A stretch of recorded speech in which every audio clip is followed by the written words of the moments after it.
লক্ষ্মীপুর সদর উপজেলার ভবানীগঞ্জে এসএসসি পরীক্ষার্থীরা যাতে নির্বিঘ্নে পরীক্ষা কেন্দ্রে পৌঁছাতে পারে সেই লক্ষ্যে কাজ করছে যুবদলের নেতাকর্মী।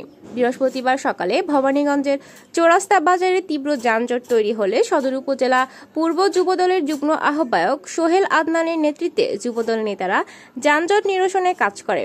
একই সাথে পরীক্ষার্থীদের কেন্দ্রে পৌঁছে দিতে সহযোগিতা করে। এই কার্যক্রমে ভবানীগঞ্জ ইউনিয়ন যুবদলের নেতাকর্মী উপস্থিত ছিলেন।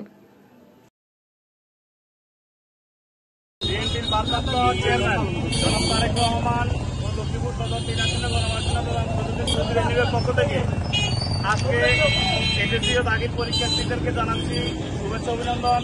পাশাপাশি লক্ষ্মীপুর সদর 3 আসনের গণমাধ্যম প্রধান সচিব চৌধুরী এনিবের নির্দেশে ভবানীগঞ্জ উন্মুক্ত বিশ্ববিদ্যালয়ে এসএসসি পরীক্ষার্থীর একটা সেন্টার থাকায় ভবানীগঞ্জ চৌরাস্তা বাজারে যানজট নিয়ন্ত্রণ করার জন্য আমাদেরকে নির্দেশ দিয়েছে। ইতিমধ্যে আমরা সদর উপজেলা যুবদলের পক্ষ থেকে ভবানীগঞ্জ ইউনিয়ন যুবদল সহ আমরা পরীক্ষার্থীদের যাতায়াতের সহজ করার জন্য আমরা চৌরাস্তা বাজারে যানজটের কাজ করছি। আমরা পরীক্ষা শুরু এবং শেষে দুই বেলায় আমরা পরীক্ষা শেষ হওয়া পর্যন্ত ইনশাল্লাহ আমরা সদর উপজেলা যুবদল কাজ করবো।